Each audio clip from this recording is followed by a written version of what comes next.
காராமணி காரக்குழம்பு வைக்க போகிறோம். அதுக்கு வந்து ஃபஸ்ட்டு தேவையான அளவுக்கு 2 ஸ்பூன் நான் எண்ணெய் எடுத்துக்கிறேன்.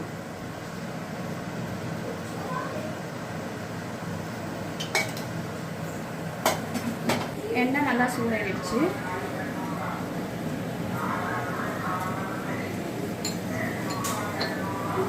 இப்போ நம்ம வடுகம் சேர்த்துக்கலாம்.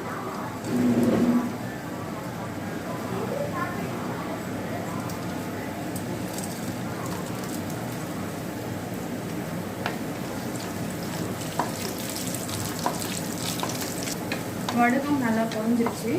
இப்போ தட்டி வச்சிருக்க பூண்டு சும்மா லைட்டாக இதை சேர்த்து லைட்டாக வதக்கிக்கலாம்.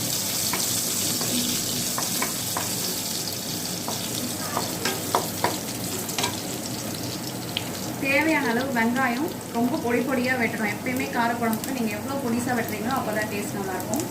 ரொம்ப பொடியாக வெட்டி வச்சுருக்கேன்.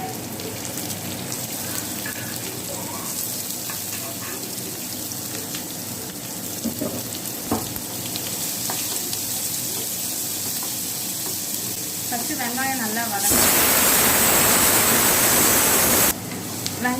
வதங்கிடுச்சு. இப்போ நான் வெட்டி வச்சுருக்கேன் தக்காளியை சேர்த்துடலாம். வெங்காயம் எவ்வளோ போடுறோமோ அதுக்கு ஈக்குவலாக தக்காளி போடுங்க, அப்போ டேஸ்ட் நல்லாயிருக்கும். இப்போ இதை வதங்கிறதுக்கு தக்காளி வதங்க தேவையான அளவு உப்பு சேர்த்துடலாம்.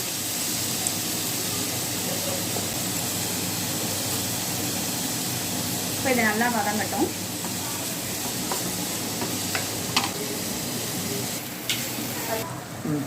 இப்போ வெங்காயம் தக்காளி நல்லா வதங்கிடுச்சு.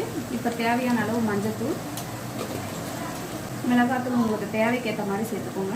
நான் என்னுடைய அளவுக்கு வந்து நான் 2 ஸ்பூன் யூஸ் பண்ணுவேன். இதை வந்து கொஞ்சம் நல்லா வதங்கட்டும்னு சொல்லிட்டு நம்ம காயை சேர்த்துக்கலாம். சும்மா கொஞ்சம் கலரிட்டு அந்த பச்சை வாசனை இதுலேயே கொஞ்சம் போயிடுச்சுன்னா உங்களுக்கு ஃப்ளேவர் நல்லாயிருக்கும். இப்போ நான் கத்திரிக்காய் வெட்டி வச்சுருக்கேன், அதை கூட சேர்த்துடலாம்.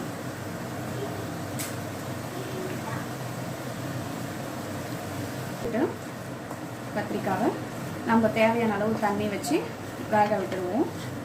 நான் வந்து காராமணியை தனியாக வேக வச்சு வச்சுருக்கேன், அதனால் அதை லாஸ்ட்டாக ஆட் பண்ணிக்கலாம். இப்போ இதில் தண்ணியை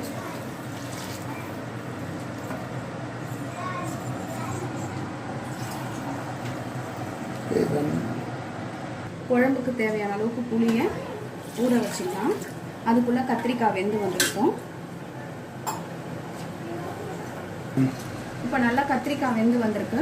கொஞ்சம் கருவேப்பிலை தழை சேர்த்துட்டு புளி வந்து தேவையான அளவுக்கு கரைச்சி வச்சுருக்கேன். புளி தண்ணியை சேர்த்துட்டோம். இப்போ கொஞ்ச நேரம் கொதிக்க விட்டுடலாம். கொஞ்சம் கொதிக்கட்டுன்னு சொல்லிட்டு வேக வச்சிருக்க காராமணியும் சேர்த்துருவோம். இப்போ நம்ம வேக வச்சிருக்க காராமணியும் சேர்த்துருவோம்.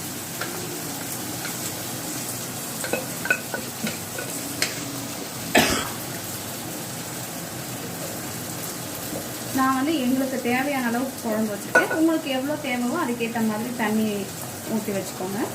எங்களுக்கு இந்த கன்சிஸ்டன்சி போதும்.